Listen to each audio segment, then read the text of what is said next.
Open up the meeting, and we have a quorum, and call the meeting to order. First item on the agenda is approving the minutes. Have you had an opportunity to review those minutes? And Yes. is there a motion? I so move. Is there a second? Second. Taylor, you got that? Any corrections or additions, comments? No. All in favor of approving the minutes as presented? Aye. So moved. It's unanimous. First order of business is reviewing the draft ordinance to remove short-term rental permitting. Kevin? Thank you, Bill. It's on now. This came about kind of quick. We learned in the last couple of weeks that the North Carolina Court of Appeals recently decided that the North Carolina General Statutes, or made a ruling that the North Carolina General Statutes prohibits communities from requiring permits or registrations for short-term rental uses. Involved in this case was the city of Wilmington, in which they had a permitting requirement to register short-term rentals in the city, and also they required a lottery for those property owners who wished to rent their property. That lottery process was to limit the number of short-term rental units by a distance requirement, and would only be, if you won the lottery and you were in that pool, then you got to rent it and the other folks would have to sit out, I guess. Both of those processes were deemed invalid by the North Carolina Court of Appeals.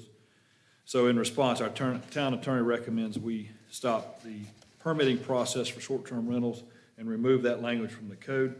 The ordinance will still require those provisions for smoke, carbon monoxide detectors, 911 address postings and those things, but we're not going to be involved in inspections on that. It's their responsibility. They got to meet the code. There's other parts of the code that we don't step in behind them to check. They just are obligated to meet that ordinance. So that draft ordinance has been put before you.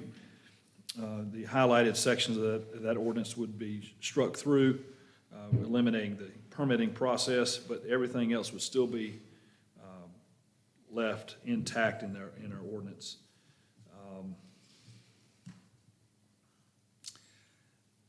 I think that covers everything.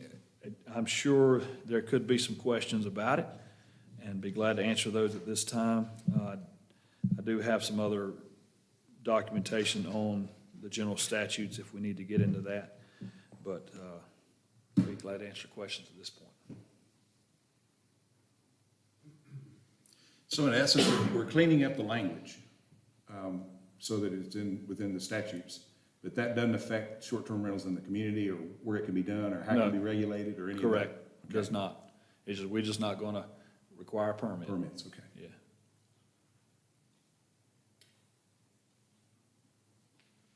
Any other questions? We would have been able to revoke a permit with 3 complaints. Is there any way to limit somebody's ability to rent now?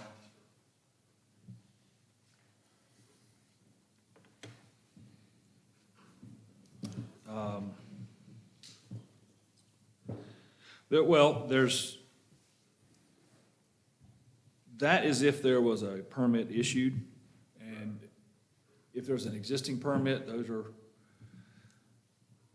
we're not going to enforce those, we're not going to carry those forward. They're allowed to do it in that district if they're allowed to do it. They have to meet those standards on their own, whatever those, smoke detectors and those things. So the 3 complaints, that goes away. We'll just respond to complaints if there's an issue related to something else, not short-term rental, like dogs or noise, or, we've got other provisions in our town code to address the types of complaints we might have, trash or parking in the street and those kind of things. We still have mechanisms to enforce our ordinance. We're just not gonna require a permit for it. How are you to know where to go to make sure that you have fire and alarms and such? It is required on them. If it's required in the code, it's required for them to meet it. We're not gonna do So periodic how are we inspections. still gonna know who's renting them out? It doesn't matter to us if we update this ordinance. In fact, the state is telling us it is not in your purview as a city to know whether or not they're renting by a permit. If their occupancy taxes are required, they're required to send them by law. It's not our job to go in checking behind them. So we won't know. We probably will know. We'll know just by observation. Now, are you asking me about where it's legal? Yeah, we could rent short-term right now. Yeah. If somebody's sitting there and says, well, we're gonna make it pay for a permit, they're gonna start doing it. How do we know if that guy upgraded to whatever you were just talking about? Well, we're not gonna know through a permit. But there are ways that we can know. Wouldn't it be But good so- to know that they're bringing it up to whatever standards for a rental unit that they need to have? The 911, the fire alarm. Well, one way we'll know is if they're doing upgrades to the building. If they're making improvements to the building, framing walls, adding a bathroom, plumbing, electrical, those kind of things. Those things we can regulate through a permit, through a building permit. If they just decide one day gonna start renting this short term. We're allowed to do it in central business, we're just gonna start doing it. Their obligation is that they have to provide a parking space. We have no trigger or mechanism to know that they're doing it unless they tell us, hey, we're renting short term, what do we need to know? And we'll go through the ordinance, there's things you're supposed to do. If it's something that involves a building permit, we can do an inspection. But they're still required to have a parking space. And they're required to remit occupancy taxes. That's on them.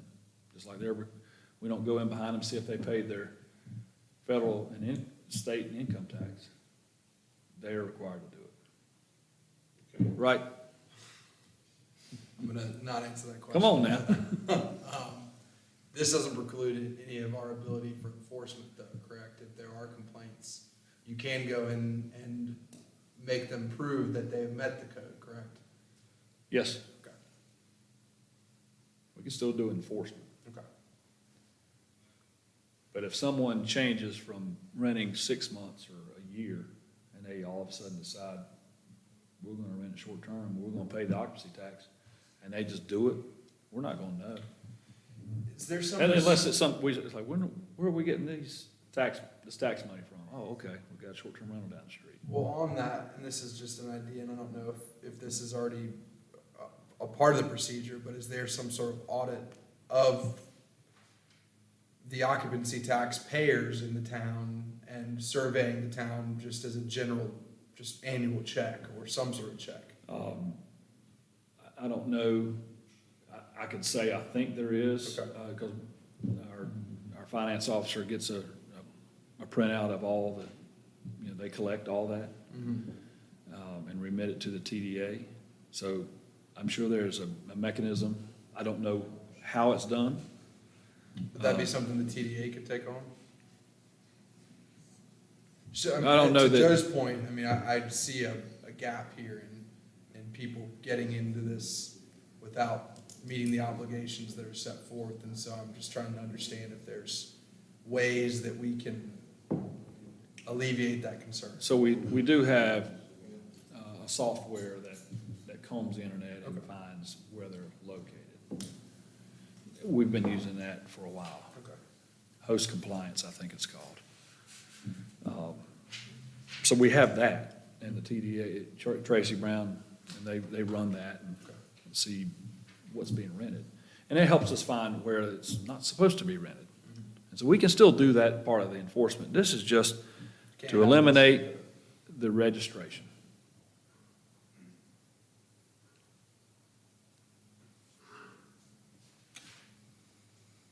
Any other questions?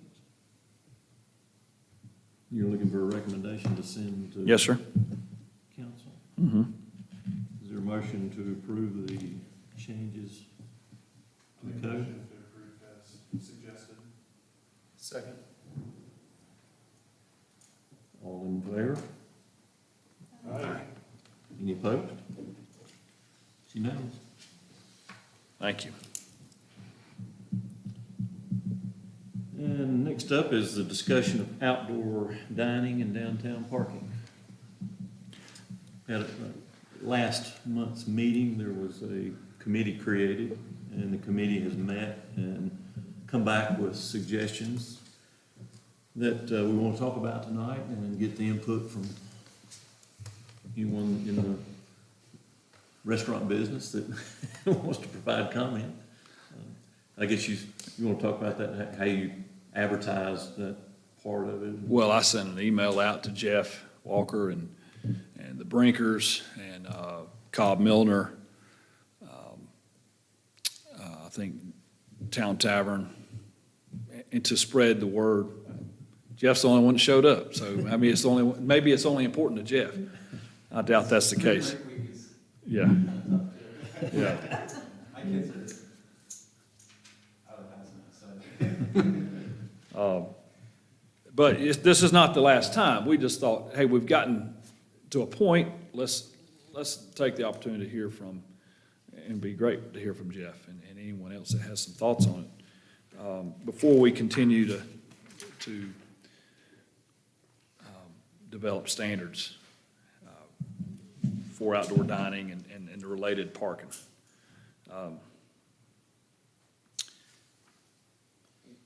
And I have checked with a few towns in some of the research, and a lot of downtowns don't require parking for, a lot of towns don't require parking for anything.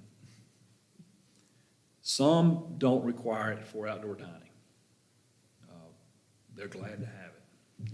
Some have a program that will allow outdoor dining on public spaces, public sidewalks, alleys, and things like that at certain times of the day, or certain times of the week. West Jefferson is in that group. Some require parking for the restaurant and outdoor dining, like we do. So we're trying to find a way to go forward. It's a great time to pause and understand if our rules are overbearing, if that's not enough. There are some things from the building code standpoint that need to be addressed in town, related to egress and ingress and surfaces, ADA accessible surfaces, not dining in parking spaces. That's the case at El Rincon. They have a unique situation in that they probably have enough parking to support outdoor dining under our current rules. And I know the town has an interest going forward to put a sidewalk along the front of El Rincon and eliminate that conflict of pulling in and out of that. We haven't got to any plans, but I know that's in the future. And then we need to look at fixture counts. You know, the building code requires, based on your occupancy and seating, you've got to have sufficient toilet fixtures to support that. We also talked about barriers and keeping these areas safe. Again, El Rincon's a good example. Probably not the best situation in its current setup to have nothing to block traffic from running over into that area. So a lot of these things we just took a draft, put some things together. That's what I included in your staff report. And we talked about tents. The long-term, putting tents up every year for a long period of time, and the subcommittee, I think, agrees, is not in the best look from a commercial design that we've worked so hard to have a certain standard for commercial buildings, is to have those pop up more than just this special event. And so we're working through those things, and hopefully I capture what the subcommittee has looked at, and be glad to hear from them, and then also from Jeff and a couple council members here interested in it as well. We'll be glad to open it up if you folks have, if you've got comments you want to make and help us work through this. Yeah, Jeff, did you have a chance to look at any of this that we had put together? You know, I haven't, and I meant, actually, I should qualify that. Our canning line went down this afternoon, and I had to make a quick run to Hickory, come back, and I caught just a little bit of your May, is it March 27th, I think? Or the Right, last the March council meeting. So, you know, caught it on YouTube. Okay. But I didn't have time, I kind of skipped around a little bit, so I have some context of Yeah. what you're all dealing with, but I guess, and I don't have anything prepared, but if you'd like to ask me any questions, or I could express my thoughts on the matter. I'd like to hear it. Come on up. I'd like to Come hear on it. up, Jeff. And I'll leave up kind of what we You drafted. Public speaking in college. Okay, well, I'm Jeff Walker, and I am a co-founder of Blowing Rock Brewing Company. And so we own the Blowing Rock Ale House. And as I believe most of you all know, we opened around 2013. And I don't know all the technical terminology. I don't know if it's a special use or whatever. you know, but. Yeah, and of course, Rob and Lisa helped us get open because I had zero experience in the restaurant business. Electrical engineering is my education. And, but they were great. They got us going and open, and they owned the property at the time. And I wasn't really that familiar with the criteria for, you know, the kind of the legacy parking situation and what have you, but I had an idea. But, you know, really what it says is that I think we're proof for one outdoor table, you know, and so that's kind of the situation. And so, you know, take yourself back to 2013, and we struggled for several years. It's, you know, the restaurant business, sometimes I don't like to admit I'm in the restaurant business, but we're a brewery that you know, owns and operates a restaurant.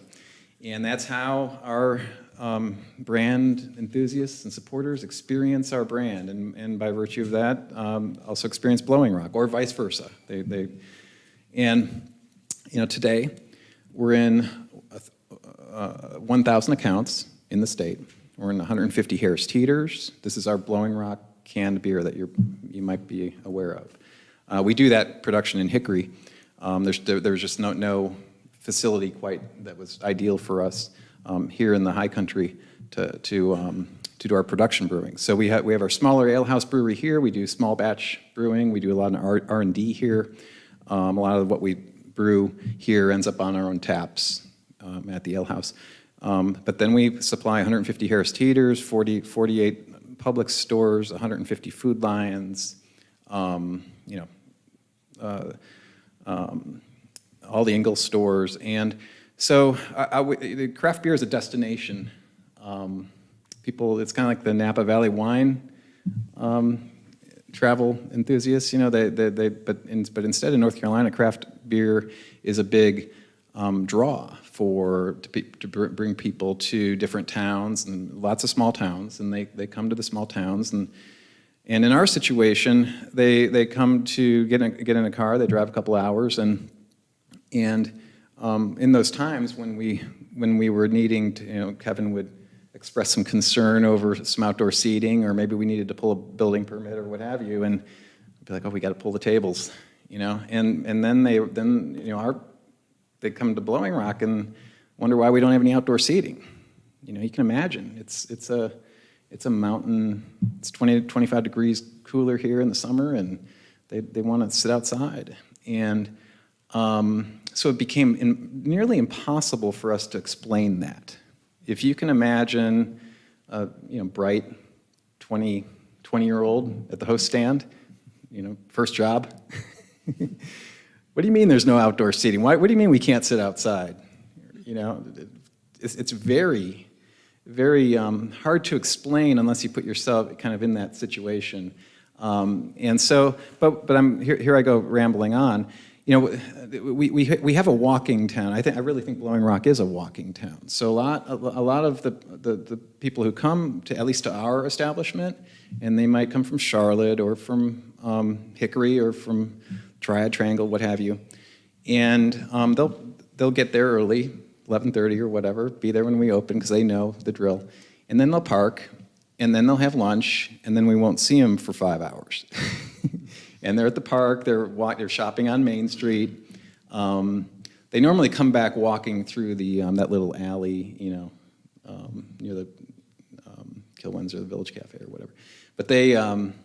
But point is that parking is kind of a fungible thing in Blowing Rock. I think a lot of people end up finding parking because if they didn't, we'd all be out of business. But you know, and so I don't think it's much of a coincidence that in the years where it was really just, and I thank Kevin and the administration for just having the awareness, and I think they did, you know, Shane and Kevin in particular just have really great judgment, but during COVID and all, it was relaxed, and you know, it was,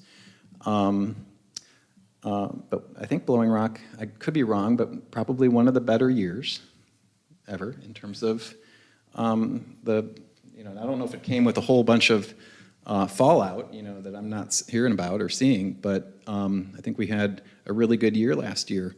And I don't, people, you drive by different restaurants, establishments, it looks vital, it looks prosperous. You know, you see people outside having a good time. It's not a fraternity party or anything. I mean, you know, it's far from it, but it just looks like a prosperous town. We're also seeing a lot more young people visit Blowing Rock. And I can't take all the credit for that, but maybe just a tiny little sliver, okay? Because when we first opened, we sold more wine than beer. That was in 2013. And you can imagine, I'm thinking, well, we have a $350,000 brew system in that shack in the back, you know, and this is going to be kind of tough. Blowing Rock's a little different than I thought, but slowly but surely, now we have about 3 or 4 wines on the menu and 20 beers, and we sell, you know, and we have just a huge, great following, wonderful supporters and all. Okay, so walking town, you know, people are going to the park, they're walking all over, they're spending their afternoon here, okay? The other thing is, I don't know, I mean, I heard your conversation, somebody's gonna have to have the gavel, I think, at some point. Where's Charlie? You know?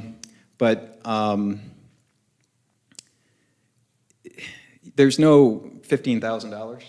Try and do the ROI on that. I mean, you know, first of all, it rains, you know, about a third of the time, so we're not sitting outside anyway. But, you know, food costs are 38%, labor's 30%. If you're lucky, your prime costs are under 70%. You get 30% to pay for everything else. Okay, that's what, and that includes, you know, leasehold, or it includes mortgage, utilities, you know, all that stuff. And in the business, if, you know, just, I don't know if I'm probably going to, you know, speak out of turn here, but you pretty much need to gross $1 million in order to bring home any money in our business. I mean, obviously that changes with the organization and scale of things, but when you're grossing $1 million, you have a very successful restaurant. Okay, it is a hard way to make money. Okay, and generally, you know, a rainy weekend, or like, what was it, Martin Luther King, you know, when it snowed, and we didn't even, that was the first Saturday we've ever not been able to open. The only reason was I had COVID and I couldn't go around and pick up all of our staff in my wife's SUV. But the, you know, I don't want to, what I really want to make clear is that we don't have money falling from our pockets to $15,000 to put a table outside, a 4-top. And just imagine trying to do the numbers on that. How do you justify that? So 2,000, yeah, maybe you can make that one work. So I think it was it's not an ordinance, it's a regulation. I don't know the actual, the original, yeah, the original 2005, 2010, whatever the actual, and I don't know if it's tables or dining seats. I don't know how dining's defined. Is it a small d, capital D with some definition? You know, those are, dining to me is full service. With all that aside, I think it is untenable. Okay, so the existing code, or whatever we want to call it, to me as a proprietor, is actually an untenable arrangement for a restaurateur. And I think what it does is it causes like a little bit of a catch-22 or a stagnation, where you can't get out from under it if it's enforced. Now, if it's relaxed and it's just like, yeah, we got this, but we're not really. You can make it through the month and you know, pay the bills, right? But as soon as it's enforced, I'll bet, you know, what is it, 6 or 7, maybe 8 restaurants. If it were really enforced, we'd suddenly have real trouble. Okay, and I'm speaking from the, you know, the heart on that one. Now, to the extent it's not enforced, we have a very successful, prosperous business. Our town looks vital. You drive down Main Street or Sunset, and it's like, oh, people are having a good time here in Blowing Rock, and people are out doing things and enjoying our destination town. And so I think you kind of, and I think we just have to look at it in that light, big picture. Is it a fair arrangement to put a lot of the parking for this walking town on the backs of the restaurant owners? Is that a fair arrangement? I'm not so sure it is. I think that was probably done at some time in the past decade or so ago to justify a certain initiative. Maybe I don't know if it's a parking garage or what it was. And I think, there's some grandfathering in for existing, but then where do you go from there? You got, things develop, new restaurants come in, change of use. Okay, so that was a long explanation. Do you have any questions for me? Jeff, how many parking spaces do you actually have there? I don't know, what are we, 9 maybe? Somewhere around there? Well, I think it's about, okay, so, so Maple Lodge, it's been an inn since the 20s, right? And so we had a certain number of parking spaces, and Kevin's got this matrix of this calculation that he does, and square footage, and but if Kevin came to me and said, well, Jeff, we're going to have to enforce the parking, I'm going to answer your question, but we'd say, well, we're going to get out of the inn business then. We've got 5 inn rooms, okay? Each one of them has a space. And so I would go to Kevin and I'd say, well, can we put 5 tables up if we get out of the inn business? But then the TDA loses its revenue stream. I think, correct me if I'm wrong, but that there's some funding that comes from the occupancy. And I think Blowing Rock wants overnight stays, right? I mean, it's good because they eat breakfast the next morning, they shop, so 9 spaces, and call it 9, I'd have to go back and check, but yeah, but 9, and a lot of those 9 will come and park, and then our employees park at they can't find parking in our own, we don't let them park in our own spaces. I mean, maybe it's on a slow day, but then like I said, they park, but then they go and do other things, and those cars don't move because where are they going to go? If they're going to shop, they're going to not find another space so easily. Rob Dyer, by the way, he's with his family on spring break, Seaside. I don't know if you know, along 30A there. I hope I'm not spoiling his surprise, but he just texted me and I recommended the Red Bar in Grayton Beach. I don't know if you know where that is, but it's a really fun tchotchke place. But he's like, there's no parking. I'm like, well, yeah, it's because it's successful. People want to get there, but they have a shuttle, and the town has a shuttle, or the community does, and so they have an off-site parking area, and the shuttle just makes these runs, and everybody's happy, and it works. And I said you should buy it and bring it back to Blowing Rock, but you're gonna get long answers, so be careful. Can we use Jeff as a guinea pig and calculate how many, do you know about how many outdoor tables or seats you have now? Seats? Yeah. Well, I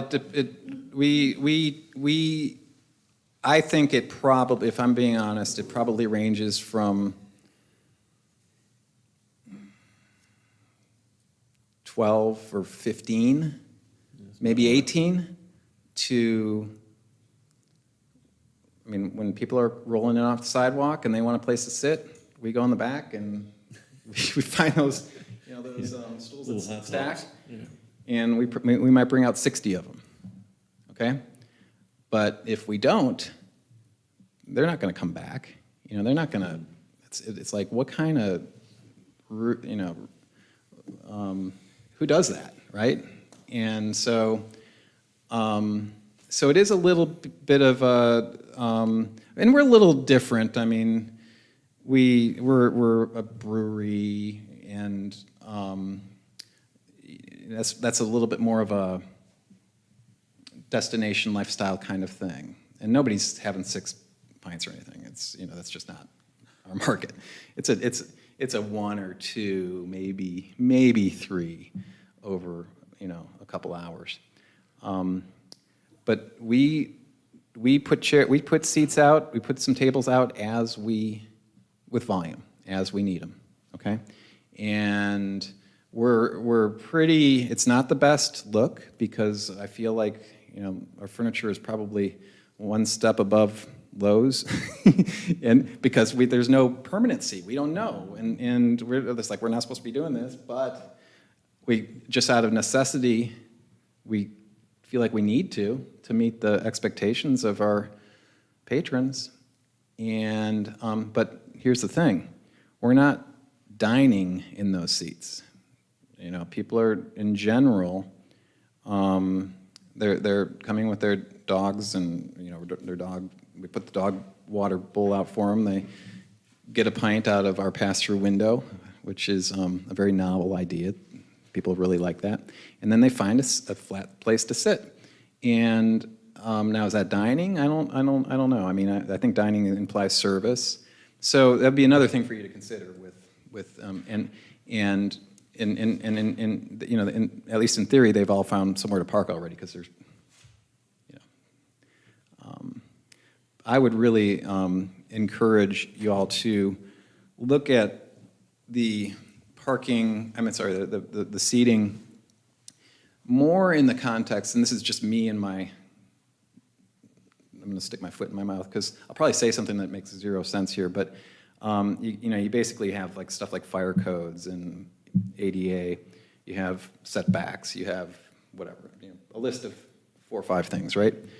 And I've always thought that it should just be, as long as you can meet that criteria, that it's okay to put dining tables out. I think the dining table issue has become some back currency almost of a 10 or 15-year-old regulation, that it's probably protective in some way to some established restaurants, but then it also limits the growth in a way, in that just very badly needed service. Because when people do come to Blowing Rock, they don't want to wait for 2.5 hours for a rinky-dink table on, outsides, if there's, because we need to be able to accommodate. An hour wait, that's almost okay, right? But 2 hours, we're on 2-hour waits all the time. And so I think, I would say strike the whole, the whole, whatever it is,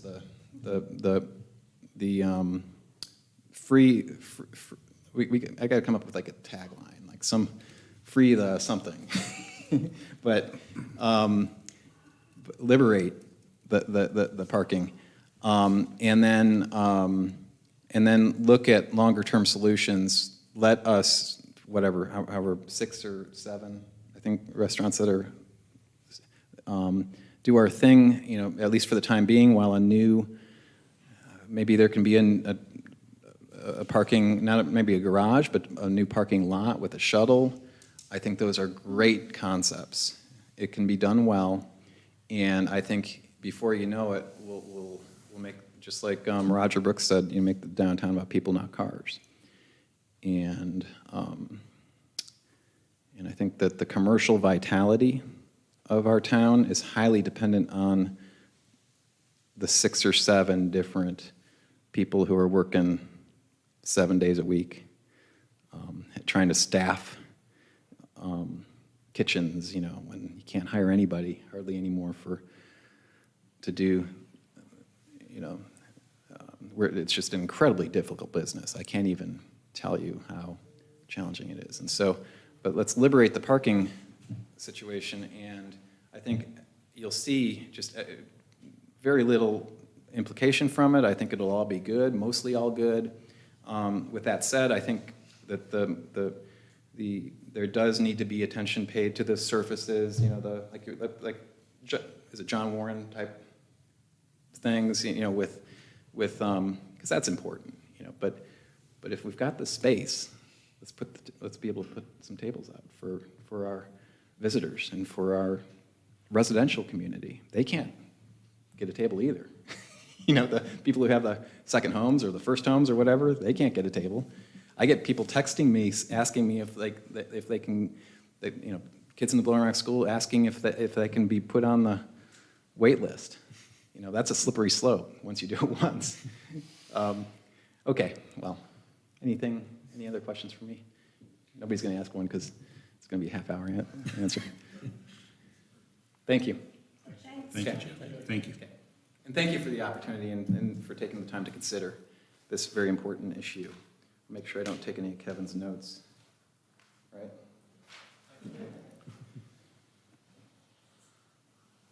Anyone else want to comment?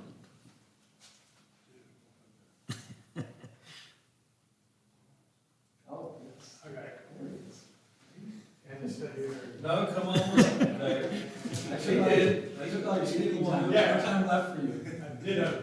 What he said. Just a quick couple of thoughts. I was president of the chamber one year, and we have all these great events and stuff, but I used to always sit back and say, you know, they built this place 100 years ago for 72 and sunny, and 100 years from now, it's going to be 75 and sunny, and tomorrow, this weekend, we'll prove to you that 72 and sunny. I think this is kind of we're hoping anyway, it's the start of our summer. And not one person is going to say to me, can I sit inside? It will never, ever happen. They don't come to Blowing Rock to buy a house, to go shopping, to do anything inside. They come here to be outside, and we've got this thing so back-asswards on how we're approaching this thing. Sorry about that. Can we strike that? But maybe a previous town council seemed to have the opinion that the restaurants might be the problem for the parking. And if COVID didn't teach us anything, we are the solution to the problem. We spend $1.5 million, and the way it's going, we're probably gonna have $1.8 million budget for that TDA pretty soon. And that budget is meant for one thing. It's an invite to say, come to Blowing Rock. And we're inviting them from 14 or 30 states now saying, come to Blowing Rock. And then we say, oh, by the way, bring your own bathroom, bring your own parking space, bring your own food, because we don't have any of that here for you. That is absolutely insane. We can do all of that. To your point, Jeff's point about the money, to get in that restaurant game now, and we have some places in town that are proving that, you are going to need a capacity that is larger than what Main Street has anybody probably, maybe other than one place, can do. So if somebody is going to come into this town and do another restaurant to take some of this capacity issue, they're going to knock down 3 or 4 buildings kind of thing. So it's not going to happen really. So we are going to work within the context. Now, the bypass will get some new eateries out there as time rolls by.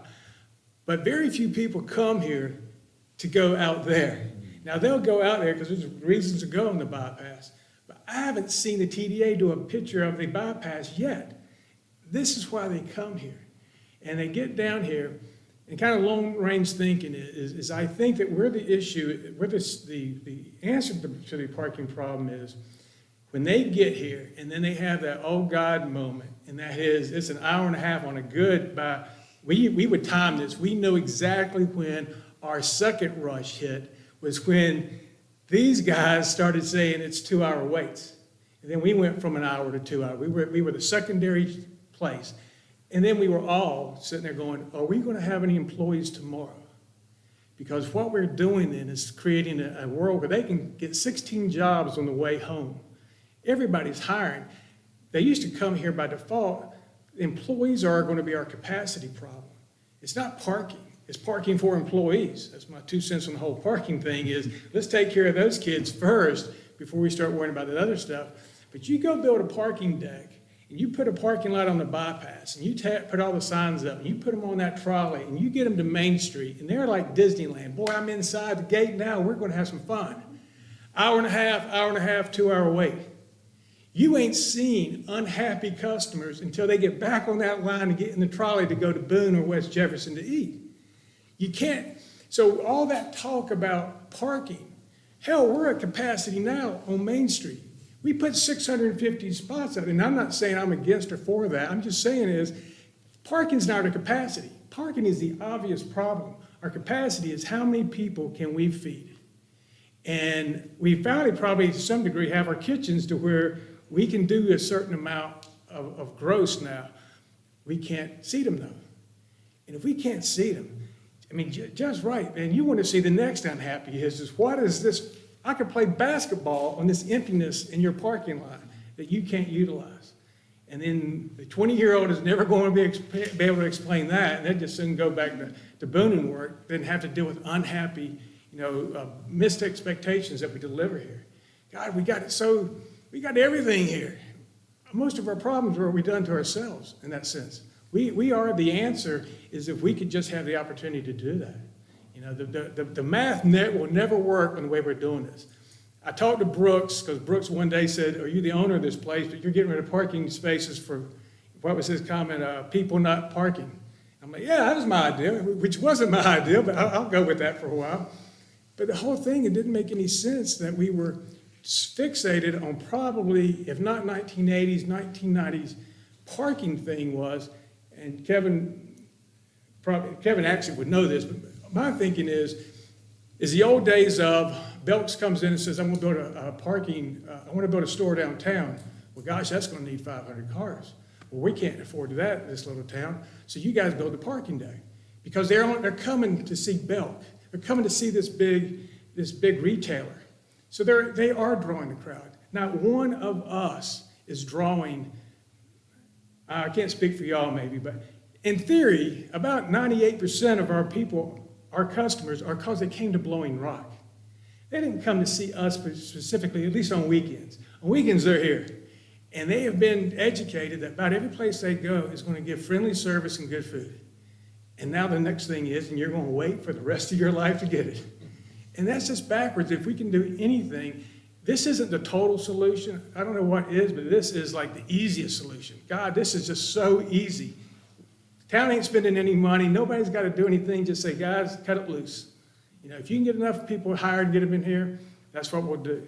So anyway, that's my 2 cents on that. Is I just think we've looked at, we aren't the people who invite these people to downtown where we're causing the parking problem. We're not the amusement park.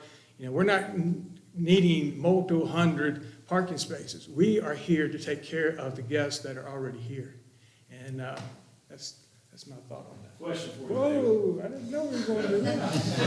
Just a quick question. If you were able to just do unlimited, and maybe Jeff too, is there a tipping point that says we can see them, but is there a limit to, based on the size of your kitchen, what y'all can do, and maybe some of these others, of how you can serve them all if you got them into a seat? Yeah, my thought from the town would be, and this is what we're looking at dealing with, we ran anywhere during COVID, 92 to 102 seats out there. And that was when we were early American yard sales. Why invest in any furniture or anything if, in a parking lot, if you don't know it's going to last, another week? We could do that many people. We got to where we could feed and service that many people.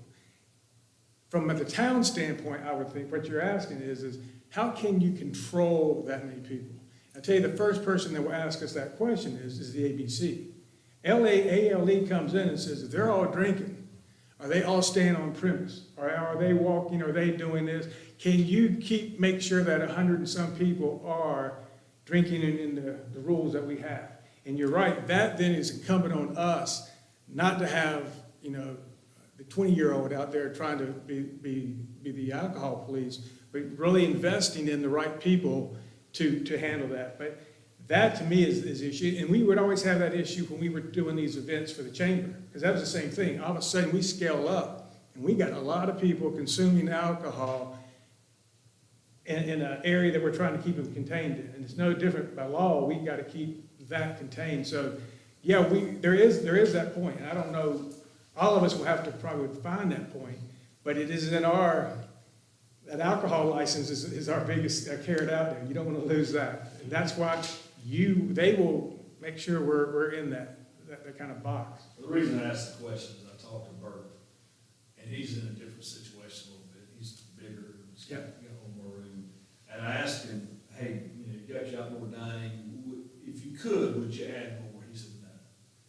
He said, I'm at my limit based on the size of the kitchen, the staffing, and everything involved. And so I wondered how that played out downtown.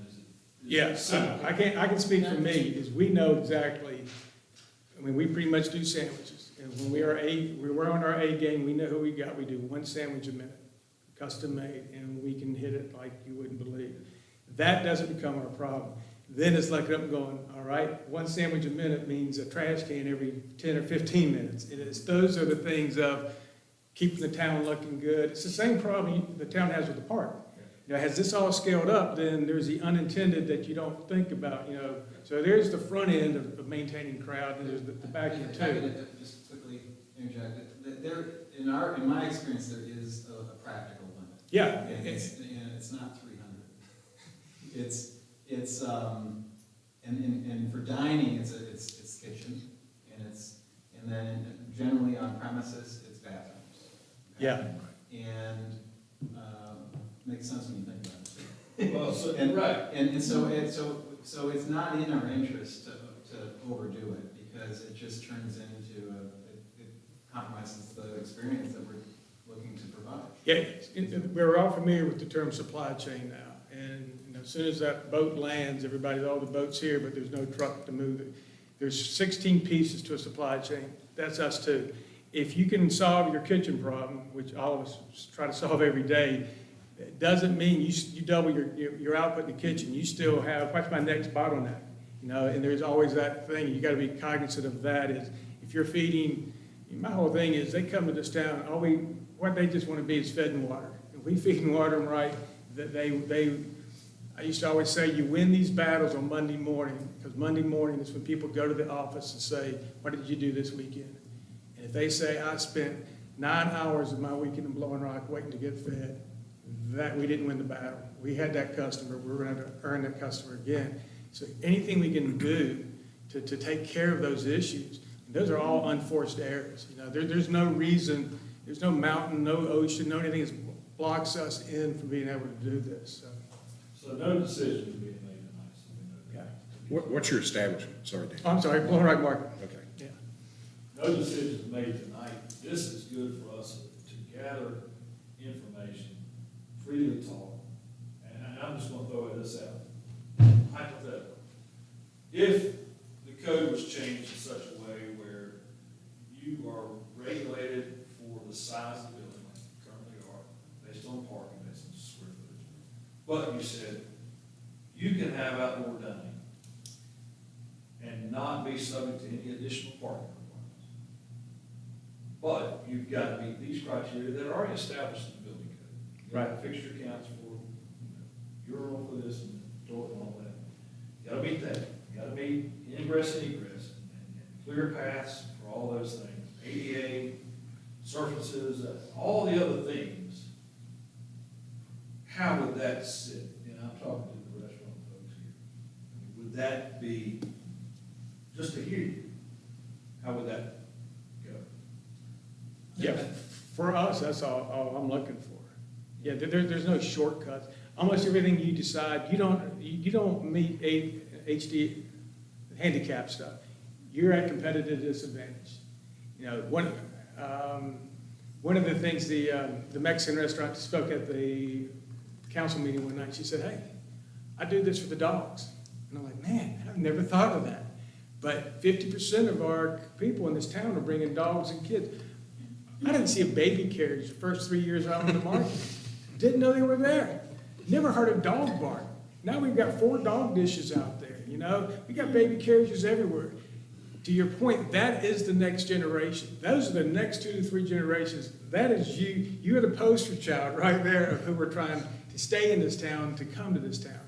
And if you do that, those are the things you're looking for. You know, I would love to, on certain Saturdays, to have no parking spaces.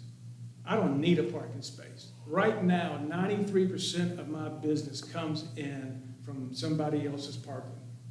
Very little of my business on a Saturday. Flip that on a Tuesday, on a rainy Tuesday, and it's about 98% is parking in my parking lot and then coming inside. But on those big high-capacity days, the town's capacity is the ability of us to serve them. If we can serve them, then our next capacity is whatever all those other rules are.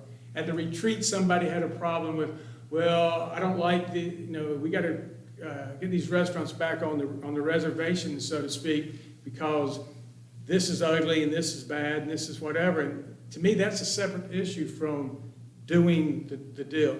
How many people can we do? If we're gonna do it, it's in none of us' interest to make Blowing Rock look like a flea market, you know? And if we have some permanency, as Jeff said, then we're willing to invest. If we had permanency, the next thing I'm doing is putting an overhead, because I'm tired of losing about 100% of my restaurant business on rainy, cold days, you know?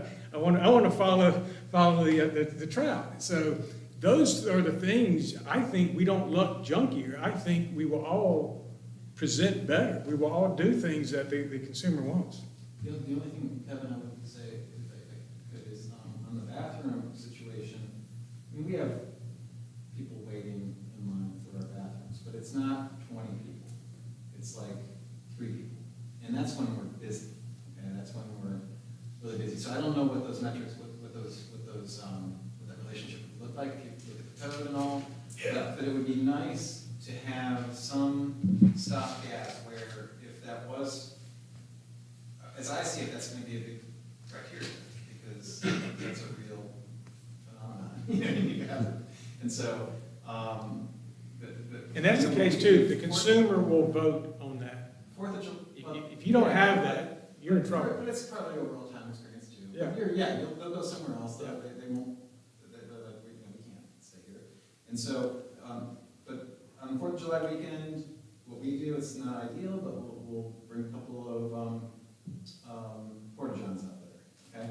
And everybody's just fine on 4th of July weekend to use the porta johns, believe me, you know. And but that's not a great strategy, right? But it's a. But the town's done the same thing. Yeah. Because the only thing worse than no porta john is no porta john.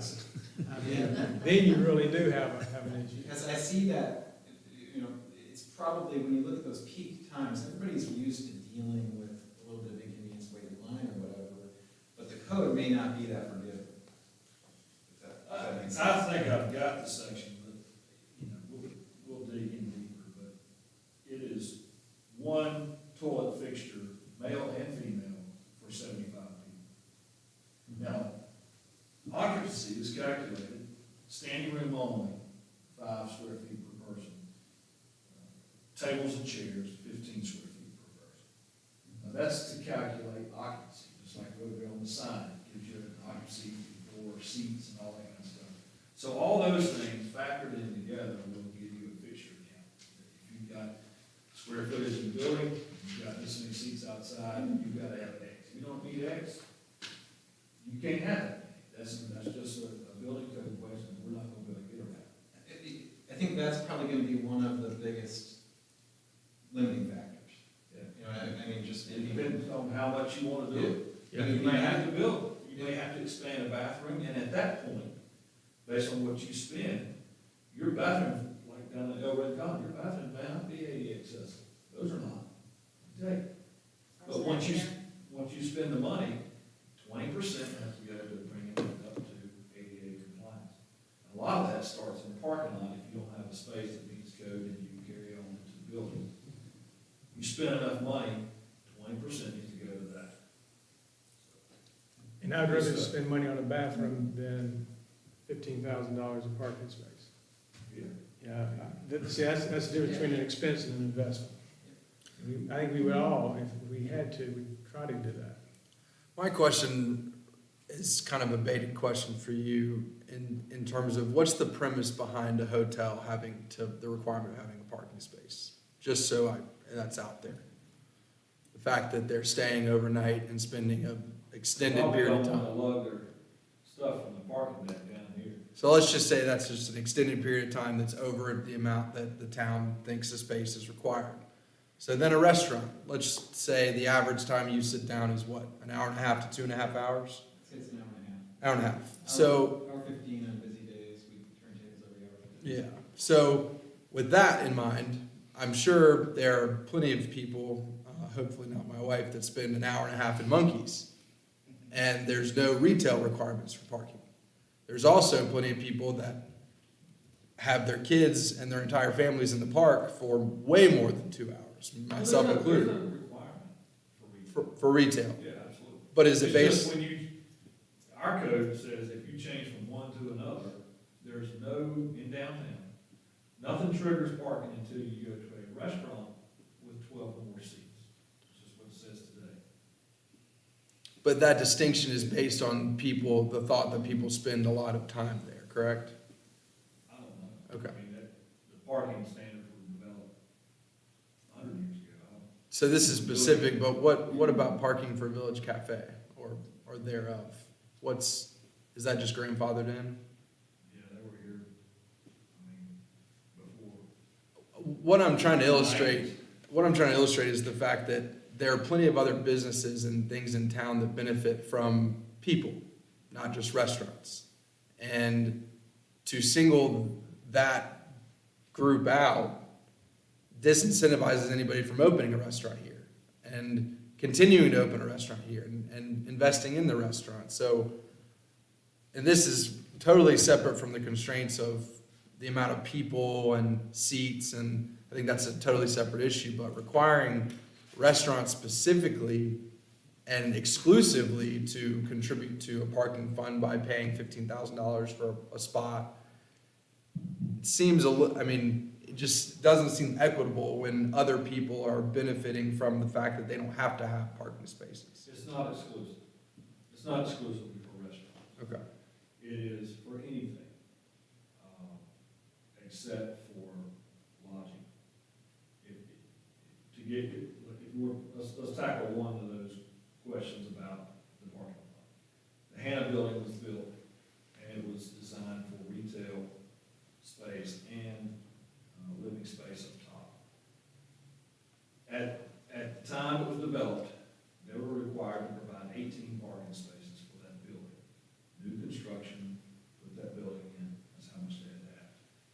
They provided satellite parking spaces across the street at the old Hannah House for 3 parking spaces for the residential part, and paid for 18 spaces into the parking. 10,000 a space, $880,000. So they did what was required then. After that was developed, we changed the code. Town changed the code because it was 1 parking space for every 100 square feet of a restaurant, 1 for 200 for a retail, and changed it to 1 for 250. Instead of cutting it in half, did a little bit more for a restaurant, and then for a retail, 1 for 400. And also changed some other things. If you change from one use to another, nothing's required. Just move on, keep going. Unless you go to a restaurant, you go to retail, you're now a restaurant, then you have to provide half of the requirement. I mean, all these things to try to alleviate that burden of parking downtown when you don't have big enough property to do it. When you're wall to wall, you don't have any place to put it. The requirement for parking is greater for a restaurant because you're gonna have more people. You're not gonna have that many people in a retail establishment. You'll have 10 milling about, or 15. But a restaurant, you have the capacity to have more people, so that equals more parking demand. That's why it's set up that way. It's set up that way across the country. But couldn't you argue that there's as many people going through a retail door as there is people sitting down and coming through in a restaurant? Just from a, Ain't no way. okay, just curious. You have people waiting. Not waiting. No, I know. Okay. I said, the amount of people that go through a restaurant, unless you sell them the right thing downtown, you never, no way. I don't own one, but I would bet that a restaurant is gonna have a lot more people. Based on its size, comparable square footage. I might be wrong, but. If I could just make one comment to your question, the retail at 1 space per 400, which I think is where we are downtown, that's enough to cover employees and no one else. And the 1 per 250 for indoor restaurant doesn't even cover employees. So I think for me anyway, my perspective is if you take a step back, the question about how many people are walking through doors really isn't the primary question so much as this other question of where you're going to get your employees. I mean, if a business, retail establishment, forget the restaurant for a minute, if they're not providing any more parking than just to their employees, who is providing the parking for their customers? Right? I mean, because you have to have both things, or you'll have a business. No employees, no business, no customers, no business, right? And so I think at the end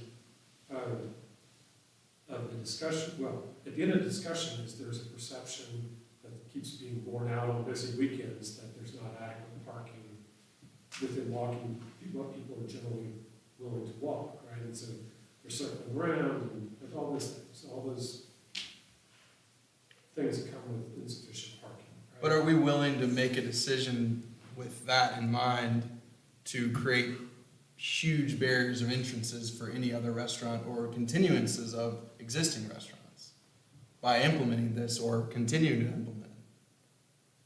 That's my point.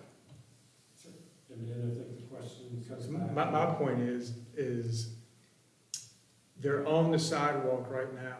They're driving around trying to find that lottery ticket called a parking space.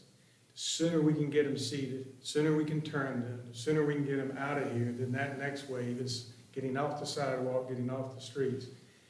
Those waits start, you can see the domino effect. It's no different than 8 o'clock traffic in Charlotte. It starts off with one car, and then by the time you get to Lake Norman, it's backed up 10 miles.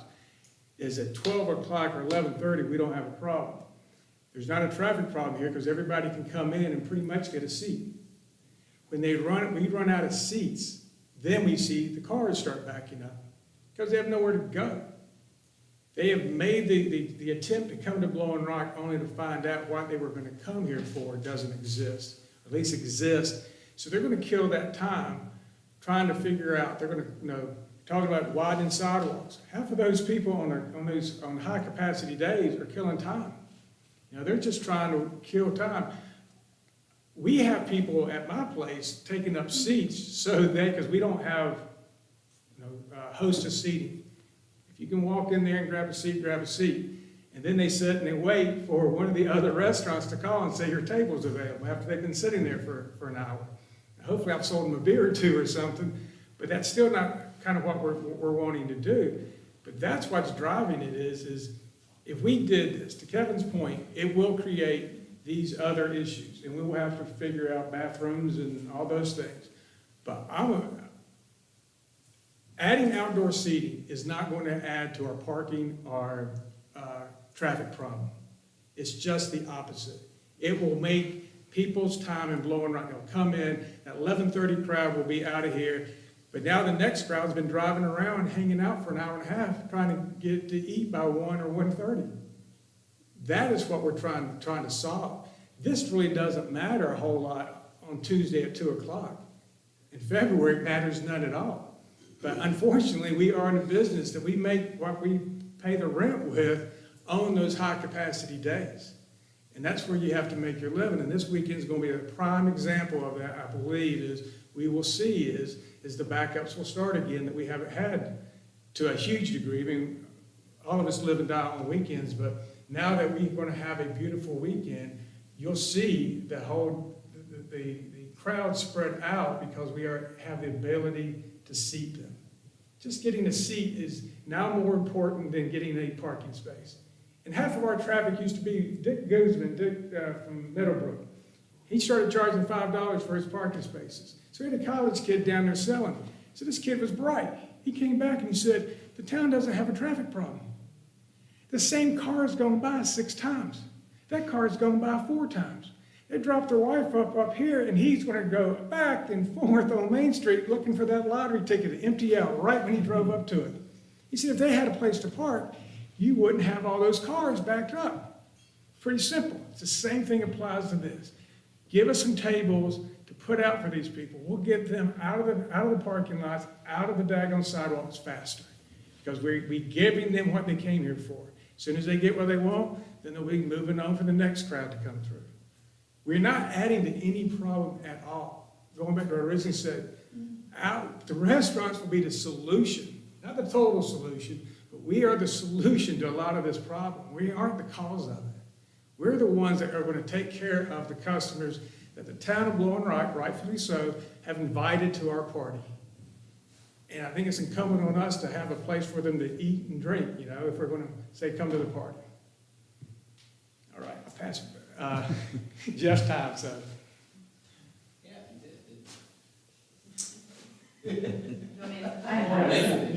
I'll say a few things. I was not prepared. I'm here for my sister-in-law who's on vacation. I'm Erica. I'm one of the owners of the Speckled Trout. I'm probably going to repeat a lot of what they already just said. I jotted down a few notes as they were speaking that I just kind of want to reiterate. This is obviously a heavily, an economy that is heavily reliant on tourism. What does tourism mean to us? For us in the restaurant business, it's hospitality. And hospitality is kind of defined as reasonably accommodating your guests. And we can't reasonably accommodate them when they come to this beautiful place that we spoke of. You know, people don't come here to be inside, they come in here for the outdoors. When all they want to do is sit outside and we tell them, I'm sorry, we're restricted. These are the only seats we have available out here. And we're fortunate in that we have an outdoor space. What we've had to do, you know, the pandemic has shed a lot of light on some of these obstacles or realities. And we've taken advantage of that. Had we not had our outdoor seating during the pandemic, I'm not sure we'd still be in business. So we relied heavily on that patio space to accommodate people because people didn't want to sit inside. They didn't want to be close to other people. So we use that to our advantage. Let's see, what else was I going to say? In addition to all the staffing problems that we recently had, we're using that as like a flex space. We can't even, our full capacity that I've seen since owning it since 2017, we can't meet right now due to staffing shortages. So our kitchen right now is dictating the number of guests that we can serve at the level of service that they're accustomed to.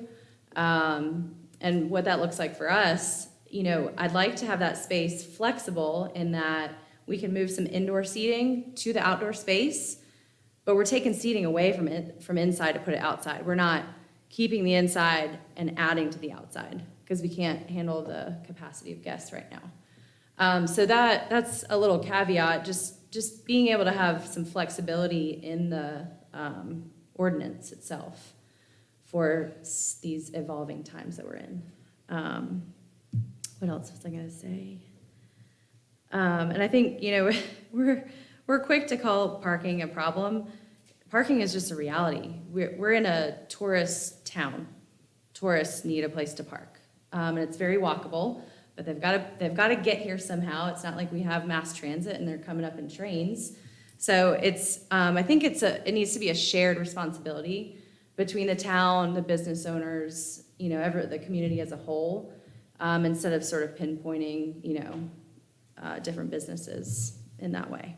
So I'm all for, you know, looking at the ADA and the code and the surfaces and all those sort of requirements to come up with something that's a little more current as far as numbers, because you know, you do have to put limitations on it just to have some sort of control over the situation. You don't want, I don't know, like a music fest situation or, you know, things to get out of control. But those are my thoughts. Any questions for me? You got an idea what your practical capacity is? So our current, you know, restricted number is 40, and that includes our covered porch. So we've got the covered porch seating, and then we've got 3 picnic tables, so 18 additional seats on street level, I'll call it. When we were at full capacity outside, we were close to double that. I think we probably had an additional 30 seats. We had 2 more picnic tables on the 221 side. We have some barrel top tables that accommodate like 3 to 4 people.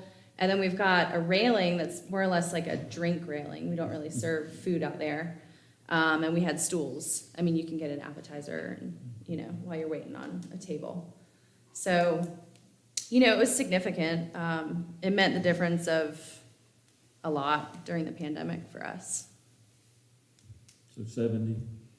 to Yeah, 80? I would say 40, 30, yeah, 70, 75, somewhere in there. Give or take with the stools around the railing. Jeff, you got an opinion on your capacity? kitchen capacity or Our kitchen. practical capacity? Practical, I'd say, what did I say, 18 tables outside on the high end for dining. Dining, it is full service with food, okay? But then as a brewery, we, I think they would probably do the same thing, probably do too. You know, if someone just wants to sit down and have a beer or a glass of wine, we accommodate them. And I don't know if that's technically dining or not, I'll leave that to all you to decide, but that number can probably get up to,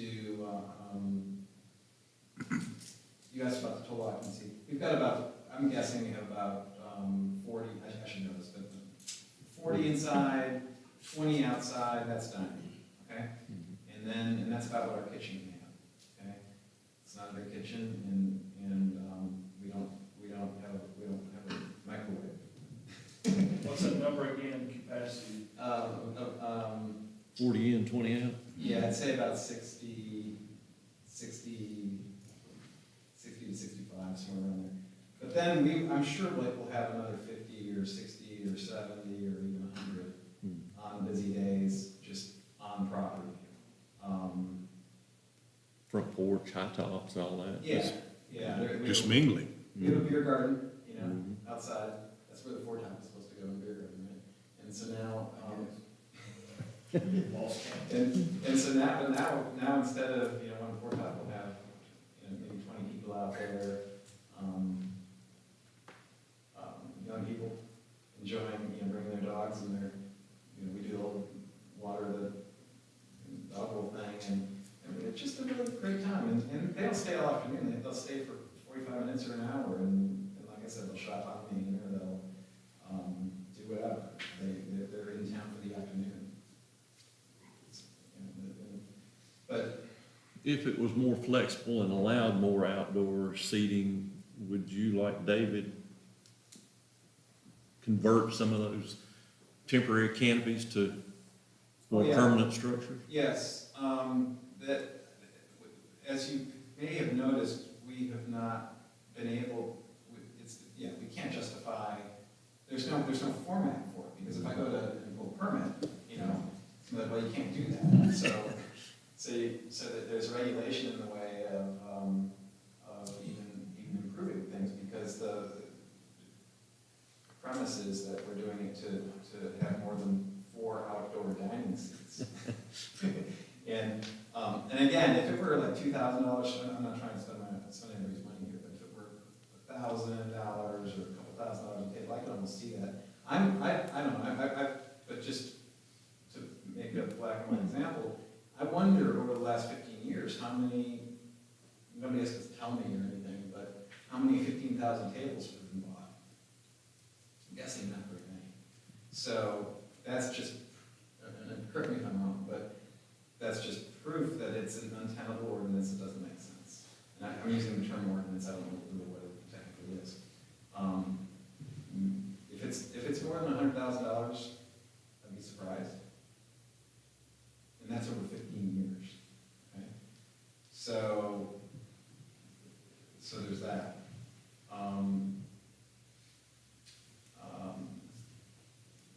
We want, I think we all want people to come to Blowing Rock to have a nice time with permanent outdoor dining solutions. You know, I'd love to improve our outdoor aesthetics and appearance and functionality, and I'd like to do it in conjunction with the planning department and make sure everything meets code and all that. But that requires really just looking past this,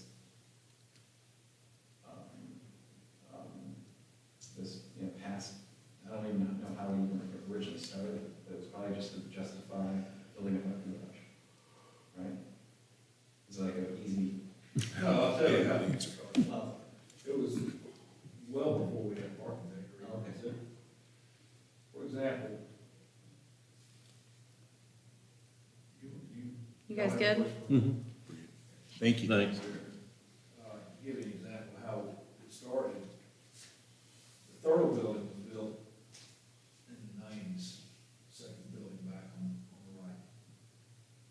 And based on the code then, and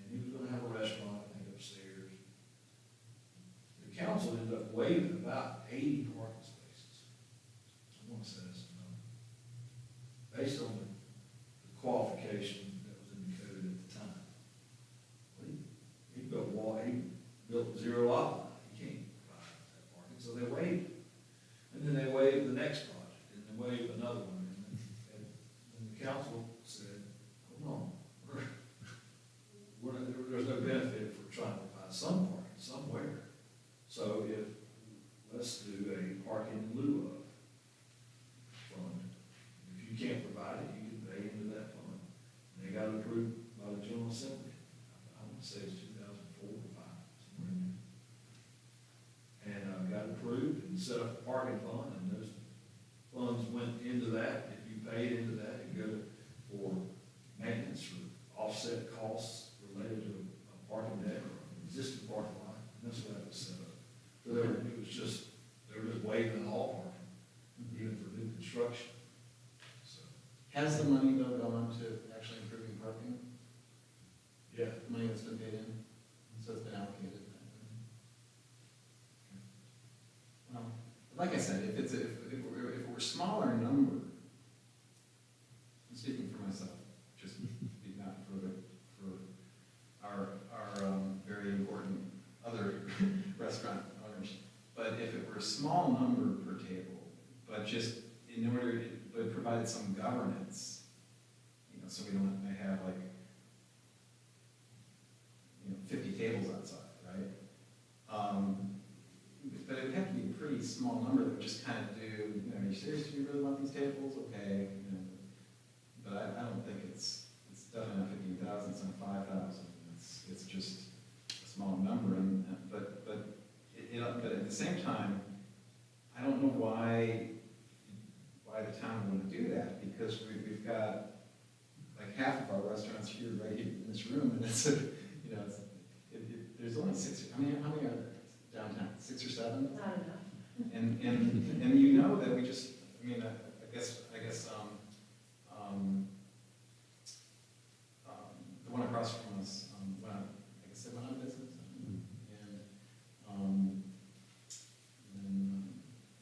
We're underserving, we're not over-serving our destination. And the season hasn't even started. So this summer's gonna be even busier than last. Well, so back to the parking fund, we're not really looking at that with this study. If the council feels like that number is not right, that number does not pay for a parking space. We're gonna build a parking deck, it's more than $25,000-$30,000 for one parking space.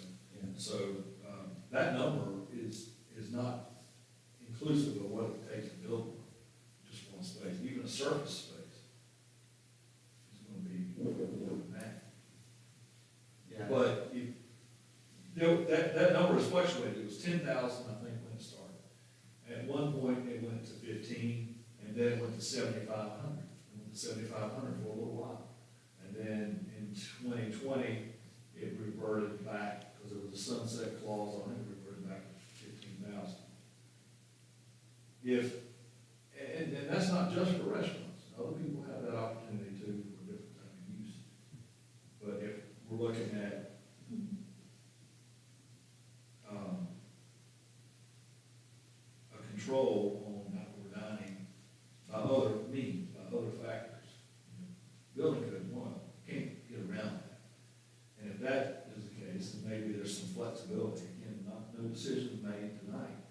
Just trying to hear out y'all's perspective. Y'all the ones that own restaurants. We're trying to wrestle with how do we appropriately control or regulate dining, and is it safe?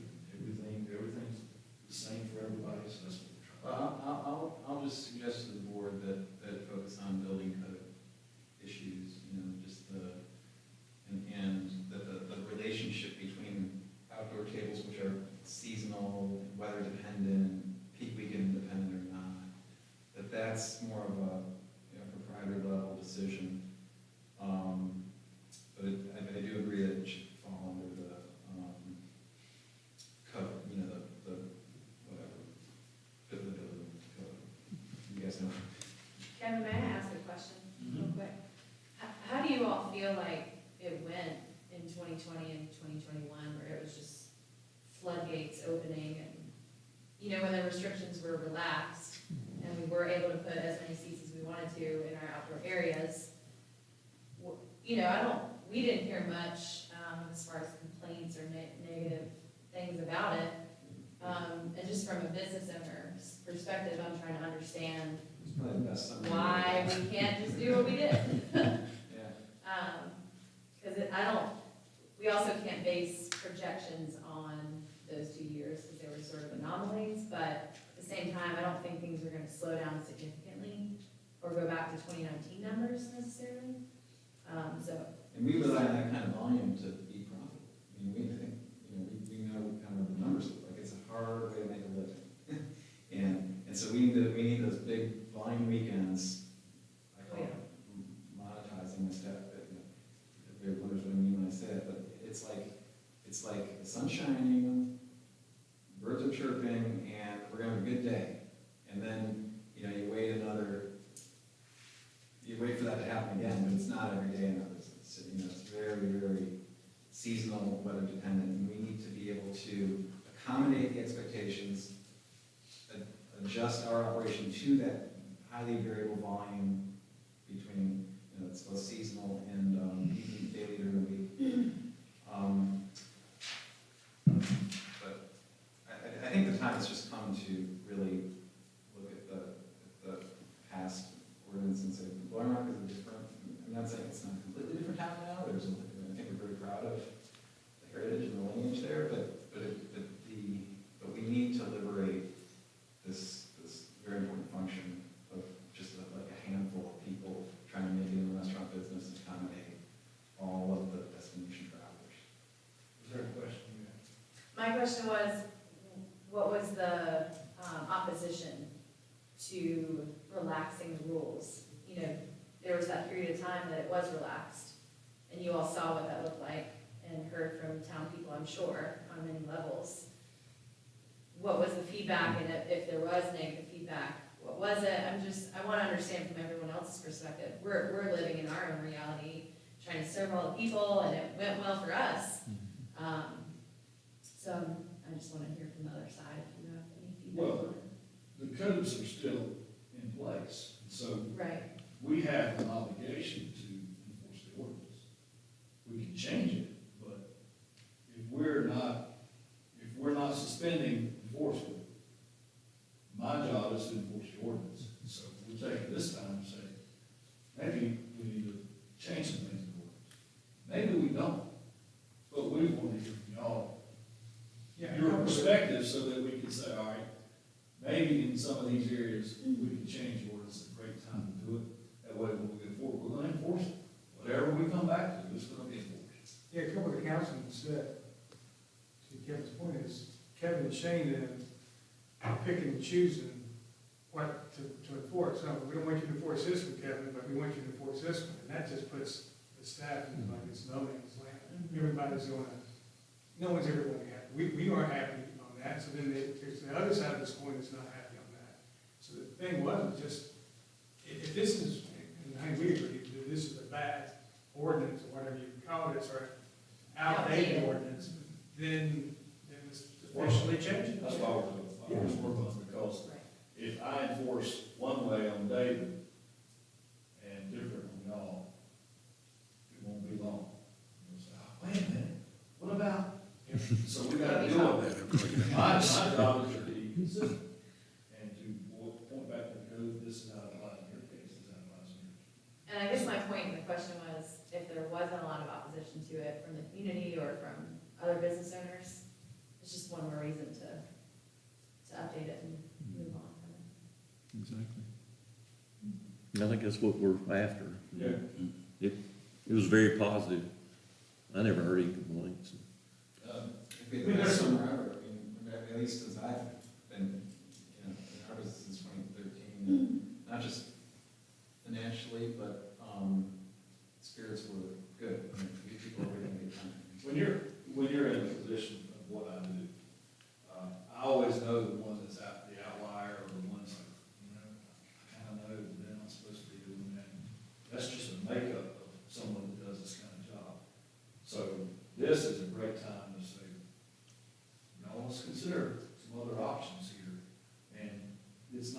Kevin's decision. It's planning board, the subcommittee, they make recommendations to the full board, and they make the recommendation to council. And when they approve that in public hearing, everybody gets another chance to speak, we go forward with that. And look, in the worst part of the pandemic in 2020, restaurants that y'all were keeping going and serving food and dropping it off, and you could walk in and pick it up, and it kept people going.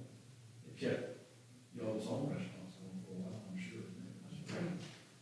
And we embrace that, and as it's been an influx of more and more people, and y'all are trying to serve as many as you can, we recognize that. We're not saying, we need to hammer down on them. That's not the mindset at all. Well, that became more clear to me recently, and because before it felt like a little game of cat and mouse for the tables. I can say so, but we were just trying to make the payroll. I mean, you know, for all those years. But I really want to thank you, Kevin, and also Shane, and the town council, which, you know, voted unanimously, I believe, with a lot of support from these two gentlemen back here, to rethink that. And they listened to what we had to say, and it's so different from other towns that, and planning boards, councils that really don't listen. They're there to enforce things, and they don't really give, there's not this dialogue, and makes it, you know, as a Chicagoan, that's where I'm from. Very, very reassuring that I made the right choice 20 years ago to move my family. Thank you, planning board, as well, for hearing. This has been a kind of long discussion. Thank you for your interest in our perspective. We appreciate you coming. Absolutely. Absolutely. Any questions from the board? Any suggestions to tell the subcommittee as they go back to work? Do you all have it as a subcommittee? Do you have any thoughts that you all would like to share with us at this point? Are we not quite ready to do that? Okay. You know, the only thing I would say is a 20-year resident of Blowing Rock, a full-time resident, and also a business owner. I took a little time this afternoon, and I went to those 5 or 6 restaurants and took some pictures and did some counting of seats and stools, and it's all over the board. And I think the two things I think that we think about, one is that feel and that look and that culture of our town, and wanting to make sure we maintain that, the feel of Blowing Rock. And then the other thing is consistency, because one thing about it is one restaurant is really different from another restaurant, is really different from another restaurant in the way they've done things, and the type of seating, the appearance, it's all over the board. So consistency, I think, is a good thing that we need to look at as we look at this. Don't know what the answers are. I also feel strongly that the parking and the outdoor dining is connected. And I share that with you as a citizen who tries to come downtown to do things other than eat. You can't find a parking place. And so these are challenges for all the town residents that are doing all their shopping and going to the mailbox. And, you know, Wells Fargo was a blessing in that that's now a public parking lot. And so that's full every day, every weekend. I've noticed that after they closed. So I just think consistency and doing the right thing and hearing your all's perspective is important. I think we owe our citizens and our business owners that. So. Great comments. Kevin, you need to add anything, or? I will just get back to work. I mean, I think it was good for us to hear this. I took some notes, I'm sure y'all did too. And, Pete, when we get back, I think he'll be back Monday. Pick a time next week to get back together and just kind of hash this back out and maybe hang some meat on the bone. Get something going. And try to get back to you, to the full board in May. Sounds good. And until then, just so I know, Keep serving. Don't let it go back. relax, right? Yes. Can we feel good spending a little bit more money on higher quality tables? Back to the own business, your business man, you make that. I don't have a sense. Thank you all. Thank Thank you very much. Any other business? I don't have anything. Usually this is the question and answer session, what's happening, but I'll see if you have any questions. I'll share something at the end. Anybody have anything going on in town? You glad to see Kat back after your surgery? That's right, welcome back.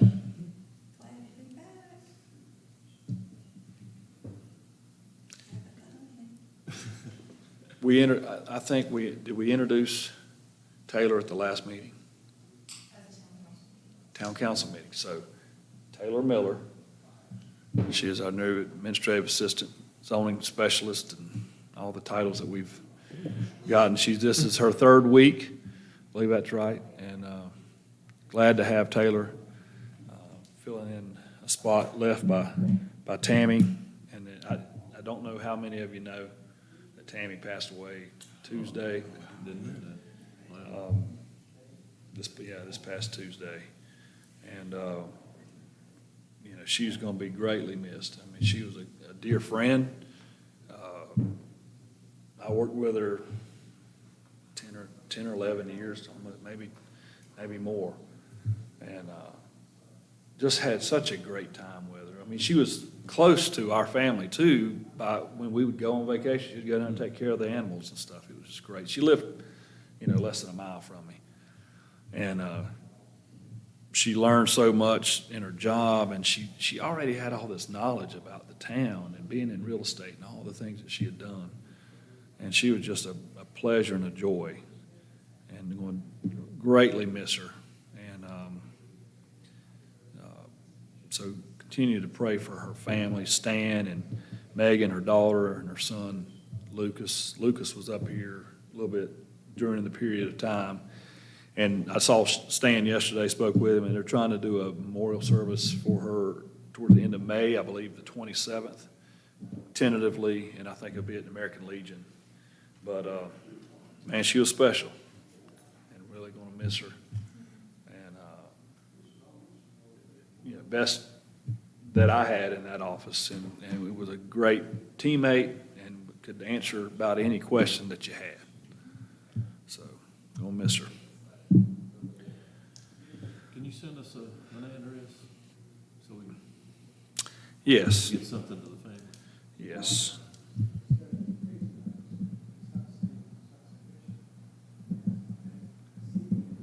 Any other business? Yeah, I'll send that out Thanks. to the group, yeah. I will tell you, work-related, hotels come along down over here at the Embers. They're doing sewer lines, so it's a lower level utility stuff, and so once they get that, then they can make some other changes and start bringing the site up a little bit. It's slow, but that's expected. Expecting final plans for review on the hotel over here that's approved for Steve Hetherington. And, some other exciting things coming. We've got some more homes being permitted, so there's still a lot of momentum. So that's good. And